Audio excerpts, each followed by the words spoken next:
forma no Flamengo. Vamos falar sobre isso, a primeira contratação sob nova gestão, mudanças de planos aí na situação. Vamos falar sobre isso, várias notícias do Flamengo. Você que tá aí, dá aquela moral de sempre, se inscreva no canal, aciona o sininho da notificação, deixa o teu like, se inscreveu de verdade, aciona o sininho, deixou o like. Então toca aí, meu parceiro, minha parceira.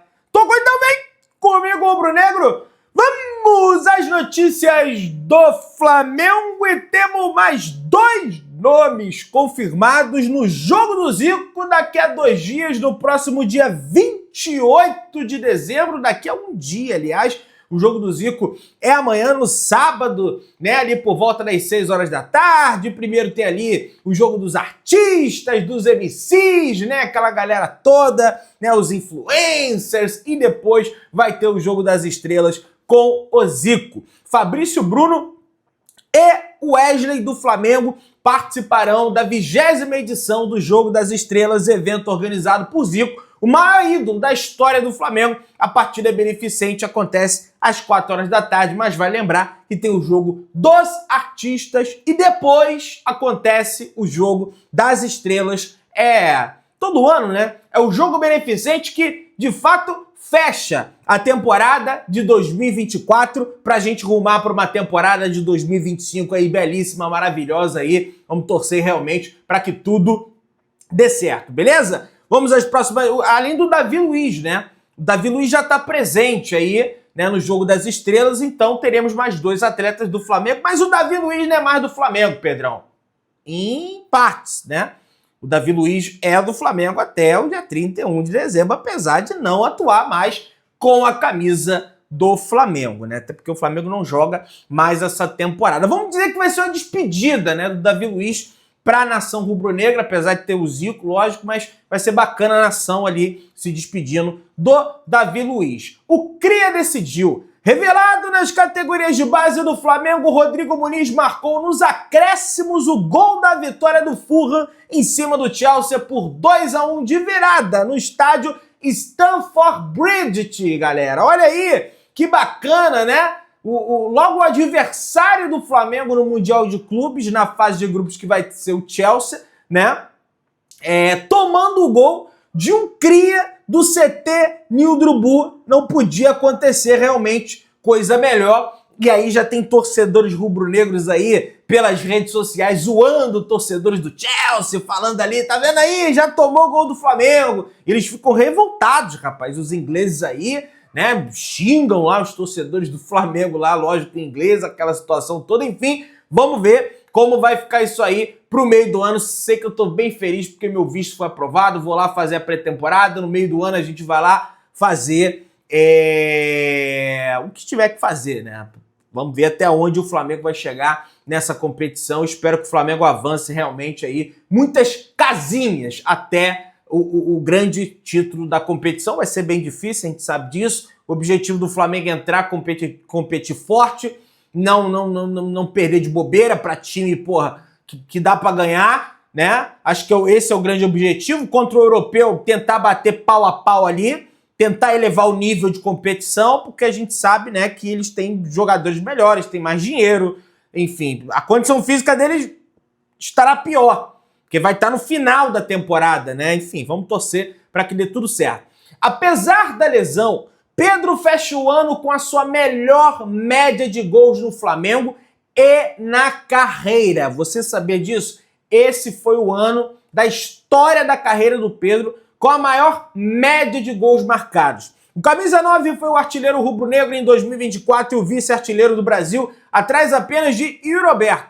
A lesão no ligamento cruzado anterior do joelho esquerdo fez Pedro perder a chance de quebrar mais um recorde de ter a sua melhor temporada da carreira. Porém, mesmo com a grave lesão e sem entrar no gramado desde o início de setembro, o atacante teve em 2024 a melhor média de gols desde que ele estreou pela equipe profissional do Fluminense, né? Que ele foi revelado no Fluminense. É a maior média de gols, não tem comparação. Em jogos oficiais, a média do atacante de 2024 foi de 0,69 gols por jogo. Ou seja, jogo sim, jogo não, ele fazia gol.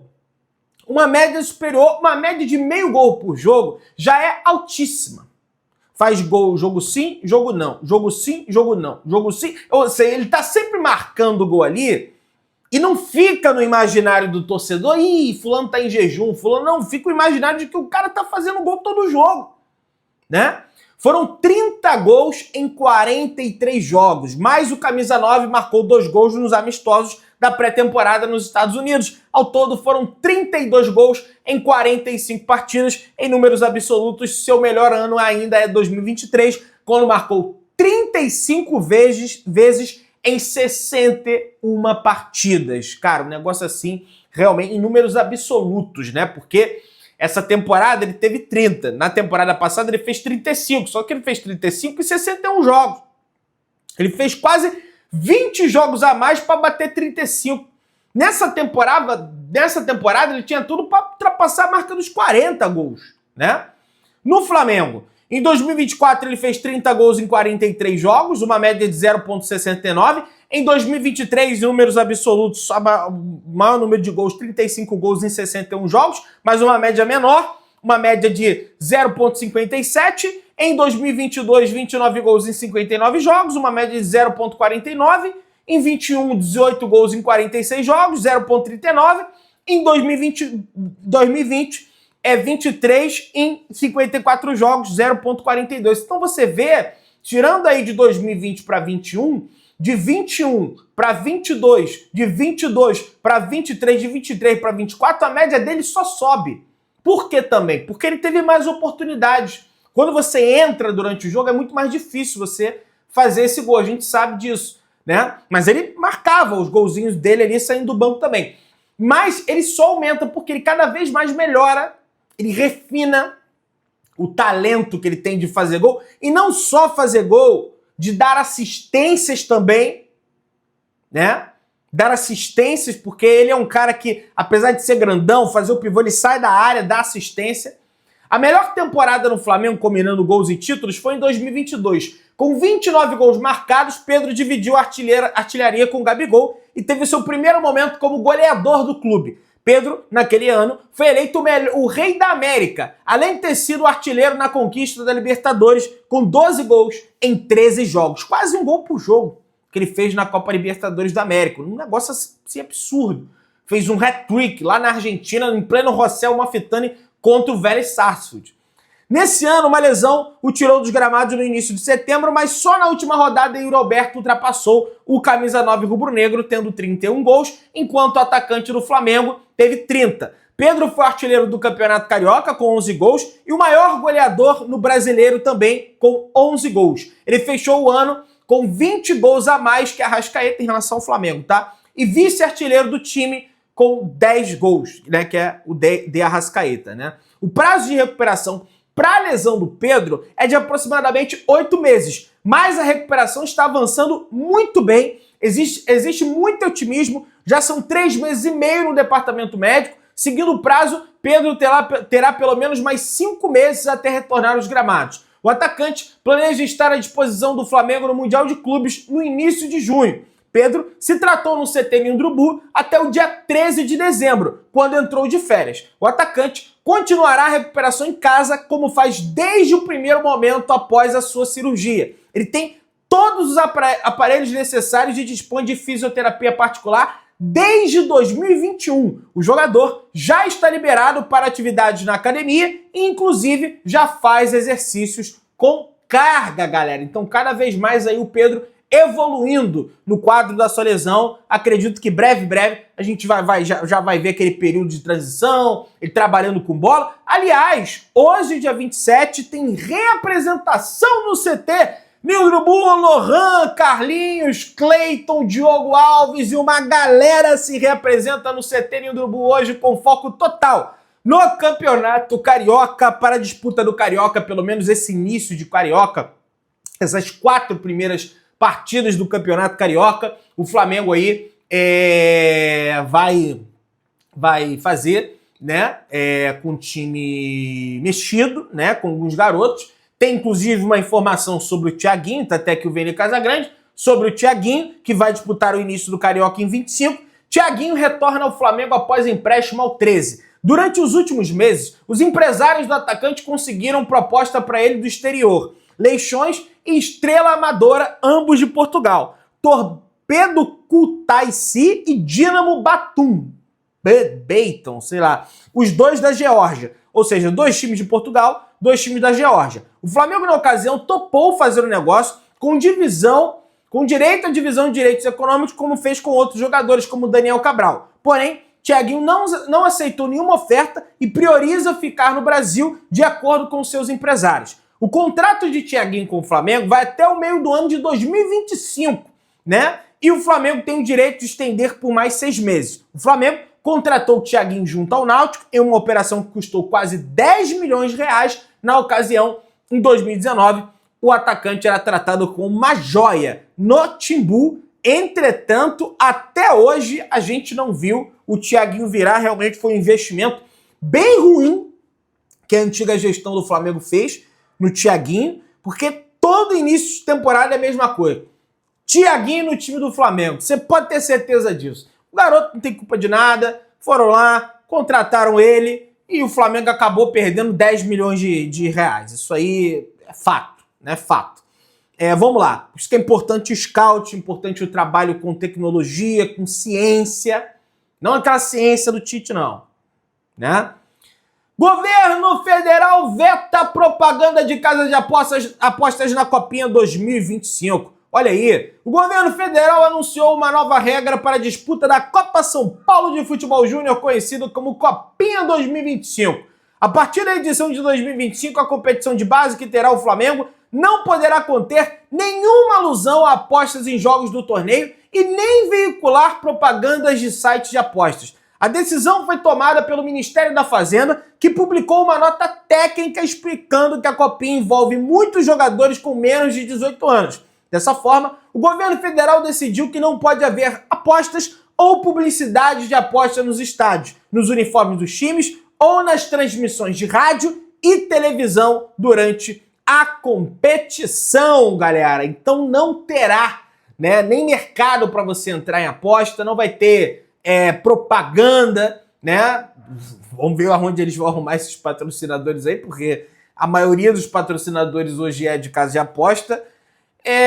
Eu sinceramente não sei até que ponto é efetiva essa medida. Eu entendo que são menores de idade, então você pensa, pô, são menores de idade que vão estar jogando, sendo que o menor de idade não pode jogar lá no site.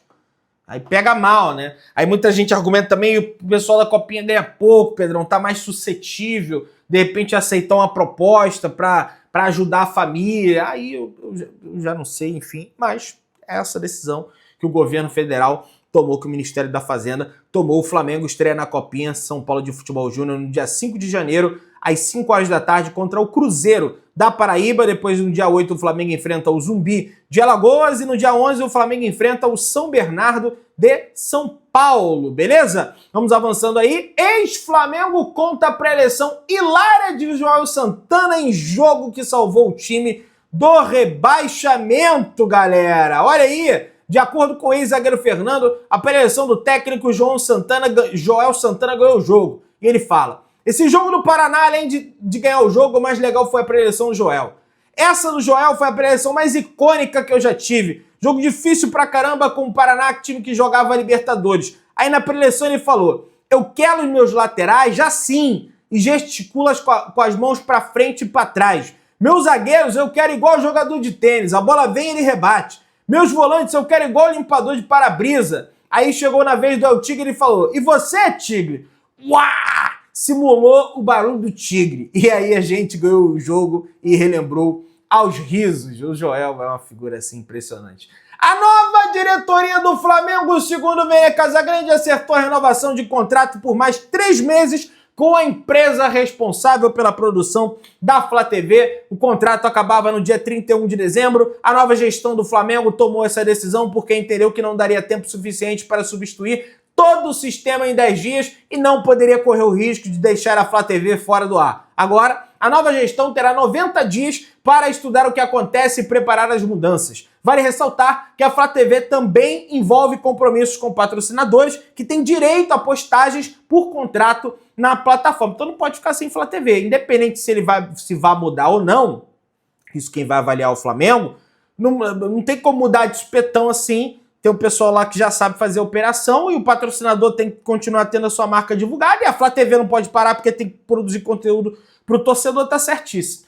Em dívida com o Flamengo, o Internacional negocia a saída de Thiago Maia para a equipe do Santos. Recém-promovido à Série A do Campeonato Brasileiro ao ser campeão da Série B, o time paulista quer a contratação e a repatriação de Thiago Maia. Com isso, a diretoria do Santos entrou em contato com o Internacional para entender as questões financeiras e jurídicas do atleta. Internacional e Santos, inclusive, negociam a transferência da dívida com o Flamengo.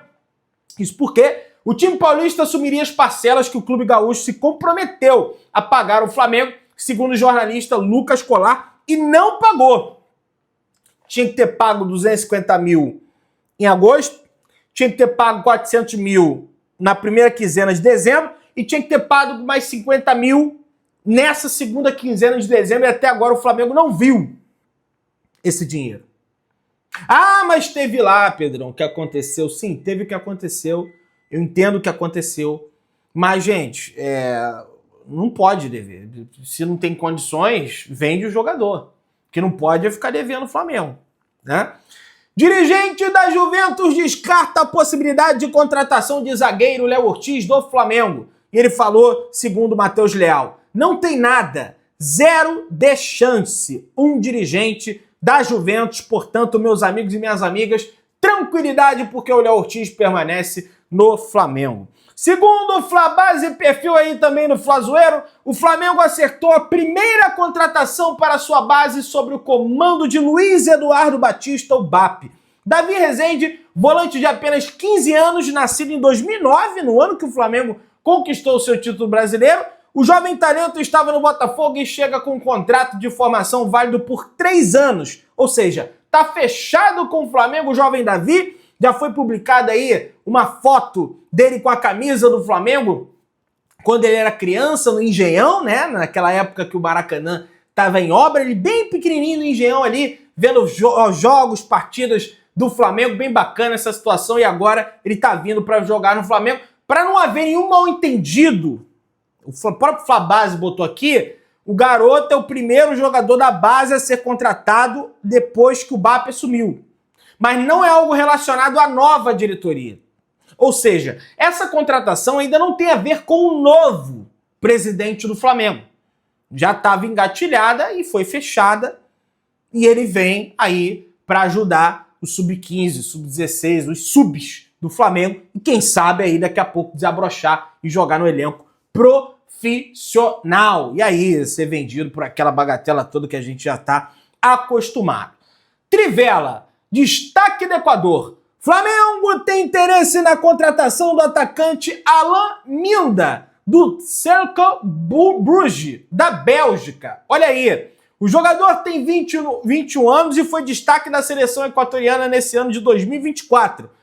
O novo diretor técnico do Flamengo assistiu aos jogos do atacante e gostou do que viu. Em 2024/2025, são 2 gols e 6 assistências em 26 partidas. Esse rapaz, ele é amigo, ele é companheiro de seleção de equipe do Gonçalo Plata. Ele tem contrato com esse Cercle Bruges até o dia 30 de junho de 2028, tem um longo contrato. É um jogador ali, tá na sua casa dos 6 milhões de euros e se trata de um ponta-direita, tá? Mesma função que o Plata faz, né? Joga dos dois lá, mas... né? Eu, sinceramente, não... Só que ele é destro, tá? O Plata é canhoto. Eu não tenho opinião formada. Nunca vi em um jogo. De repente eu até já vi, mas não lembro. Tá? Você que tá aí, dá aquela moral de sempre, se inscreva no canal, acione o sininho da notificação, deixa o teu like, tamo juntão, saudações rubro-negras.